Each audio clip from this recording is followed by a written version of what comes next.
只因想吃一块鸡屁股，就被亲妈一巴掌扇晕。刚刚重生归来的乔玉溪就狠狠教训了一下这些极品佳人。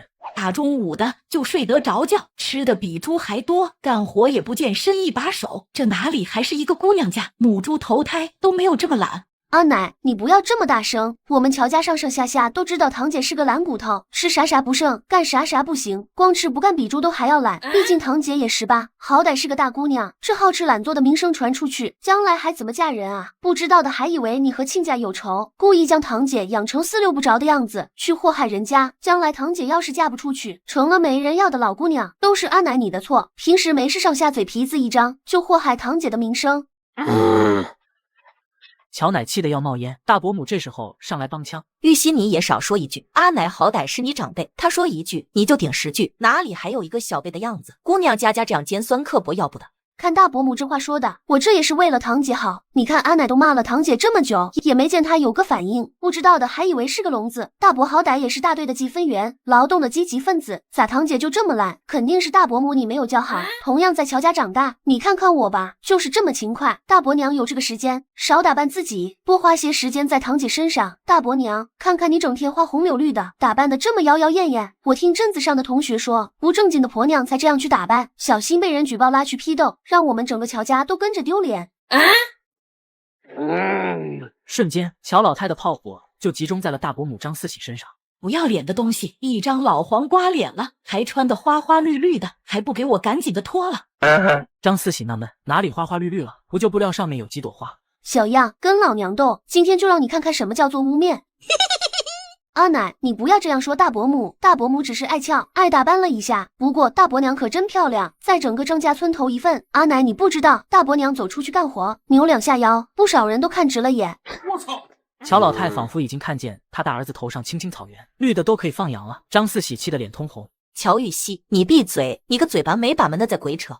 张四喜，你才闭嘴！乔奶掐了他好几下，掐得张四喜嗷嗷直叫。我说你怎么整天花花绿绿的？你这个不要脸的东西！我老乔家倒了8辈子霉，把你这个玩意娶进门，不会下蛋的母鸡，整天在外面勾勾搭搭，还不给我滚进去！不会下蛋还叫母鸡吗？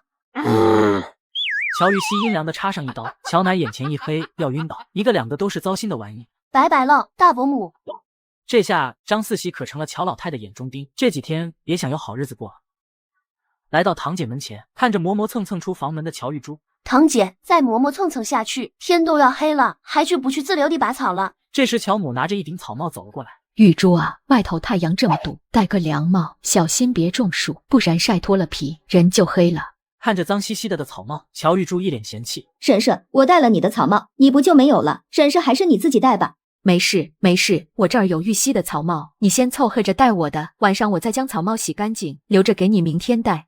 乔母有多么喜欢乔玉珠，就有多么讨厌乔玉溪。哼，还是玉珠知道疼人，不像这个死丫头木头人一样，一棍子打不出个屁来，一点都不孝顺。是啊，我是木头人，我看你是恨不得我是死人才高兴。娘，我就想问一问你，我爹是怎么对不起你了，至于让你这么剥削他女儿？你看看这么毒的太阳，还把我的草帽给抢了，你是想要热死我，晒成人干？这么刻薄，不知道的还以为你是后娘。你把自己的草帽给堂姐就给呀，凭什么要抢我的草帽？合着拿我的东西当人情，你不心疼？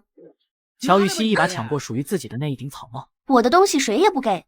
一点点小事给我呛个不停，你这个死丫头反了天了！今天不收拾你，看你是不知道天高地厚。你打，有本事你打！今天你要是敢打我一下，我就去举报你。有本事打下来，我立马找医生，让公安把你抓走。明天我住医院，你待牛棚。乔母气得脸色铁青，举着手又不敢打下去。我们是自由平等的，谁也不能剥削我。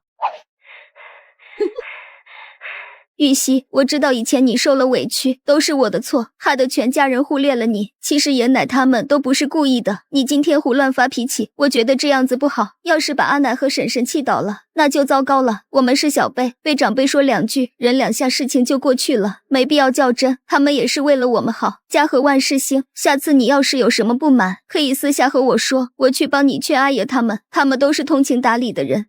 小白脸，你有完没完？你觉得？凭什么要你觉得？我觉得，你算哪根葱？我胡乱发脾气怎么着了？我爱干什么就干什么，我高兴，我乐意。有本事你别睁着眼睛占便宜，你真是又当又立，合着你占尽了好处，还不许我说两句。盛世白莲花说的就是你吧？淤泥全甩给了别人，本来就是你的错。这草我不拔了，干了10多年的活，丫鬟还给放假，还不行我休息2天。乔玉溪转身走人，借题发挥，找了一个好借口，终于可以偷懒了。堂姐，好好干活，努力拔草。今天你也体会一下底层的淤泥是怎么辛苦劳作，供养别人的。要是连个自留地都弄不好，还读什么书啊？趁早回家种地。回到房间，乔玉溪这才开始思虑自己的处境。不妙啊！便宜爹当兵10多年，回来的次数屈指可数，狐假虎威自拔2次还行，远水解不了近火。便宜娘除了喜欢钱，便是外面那朵小白莲了。乔老头和乔老太如今更是恨不得剥了我的皮。至于大伯2口子，闷不吭声，好处扒拉进自己口袋，就没见他吃亏过。大伯娘长了痔疮般嘴贱，3天2头煽风点火。完犊子了，这是4面楚歌呀！乔家怕是快要没有我的容身之地了。这些钱和票就是烫手的山芋，乔家人做梦都想要将它抢回去。乔玉溪躺在床上沉思，顺手摸了摸口袋。老娘的钱呢？哪个混蛋摸走了老娘的钱？瞬间，乔玉溪想到某种可能，难道他的空间也跟着一起来了？乔玉溪心念一动，便出现在一片空地上。果然，他的钱、他的票都在地上，还多了一封信，是他那便宜爹的家信。简单的问候，提及邮寄给乔家的钱和包裹，然后没了。对于亲闺女，一个字都不肯给。原来连这个便宜爹都靠不住呀！唉，有便宜不占王八蛋，这些东西归我了。说走就走，乔玉溪直接去了县城，直奔邮局。来到邮局门口，人还没进去，便听见有人喊自己的名字。只因想吃一块鸡屁股，就被亲妈一巴掌扇晕。刚刚重生归来的乔玉溪就狠狠教训了一下这些极品家人。汪知青，玉溪，老远看着就像，还真是你，不去干活赚工分，你怎么还在外面晃荡？肯定是偷懒了吧？眼前的女人30左右，精明干练，有些阴沉，阴郁的眼中藏着不快，可不就是乔家隔壁的汪知青？光阴似箭，日月如梭，我们要珍惜大好的时光。你说你这年纪轻轻，又怎么就不积极为国家做贡献，整天就想着怎么偷懒，思想有问题，这我可就要严肃的批评你了。看着汪知青教导主任般喋喋不休、大义凛然的样子，乔玉溪一脸无语。汪知青，就算你姓汪，但你也不是属狗的呀，怎么狗嘴里面就吐不出象牙？30好几了还没人要，别说张家大队了，整个公社也就你独一份。你行行好，找个人嫁了，别动不动就管别人家的闲事，东家长西家短，碎嘴的婆娘都赶不上你。好好的走在路上，一条狗汪汪汪的叫，让人拿一根大棍子抽他一顿。汪知青，你说这狗很讨人嫌吗？你敢招惹我，老娘锤不死你！汪知青，看你是知青，比我多读过2本书，也别到处胡说八道。要说思想有问题，整个张家大队你排第2，没有人敢排第1。平时出宫见不着你的人影，一来县城准能瞧见你的影子。1年到头才挣几个工分，10岁的娃都比你强。汪知青，你是知青，是响应国家的号召来农村建设的，可你看看你，唉。